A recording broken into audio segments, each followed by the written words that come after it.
4 मे 2025 रोजी फिर्यादी माणकलाल सोमानी यांनी पोलीस स्टेशन राजापेठ येथे तक्रार दिली होती की सायंकाळी 6 वाजता बियाणी कॉलेजकडे वॉकिंगला जात असताना शिवाजी मार्केट कडून अंदाजे 18 ते 20 वयोगटातील 2 मुले मोटरसायकलीने त्यांच्या मागून आले व त्यापैकी मागे बसलेल्या मुलाने त्यांच्या गळ्यातील सोन्याची चेन हिसकावण्याचा प्रयत्न केला, परंतु त्यांच्या हातात चेन न आल्याने त्या मुलाने त्यांच्या हातातील मोबाईल जबरीने हिसकावून साईनगरकडे पळून गेले. अशा फिर्यादीच्या तक्रारीवरून पोलीस स्टेशन राजापेठ येथे अपराध क्रमांक 183/2025 कलम 304(2)(3)(5) भारतीय न्याय संहिता प्रमाणे गुन्हा दाखल करण्यात आला होता. तसेच 4 मे 2025 रोजी एक महिला फिर्यादी कवरनगरकडे जात असताना 2 अनोळखी मुलाने बाईकवर येऊन त्यांच्या हातातील पोको कंपनीचा मोबाईल जबरीने हिसकावून नेला. अशा फिर्यादीच्या तक्रारीवरून पोलीस स्टेशन राजापेठ येथे अपराध क्रमांक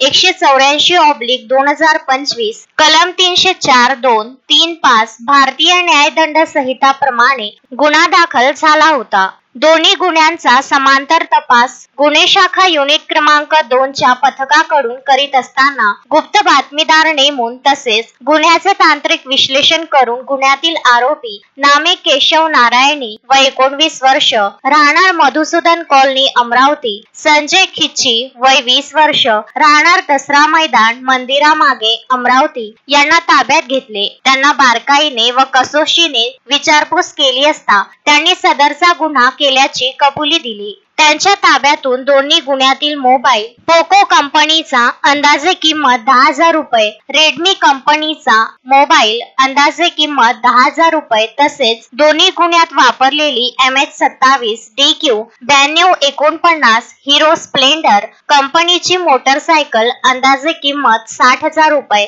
असा एकूण 80,000 रुपयाचा मुद्देमाल ताब्यात घेऊन पुढील तपास कामी पोलीस स्टेशन राजापेठ यांच्या ताब्यात देण्यात आला.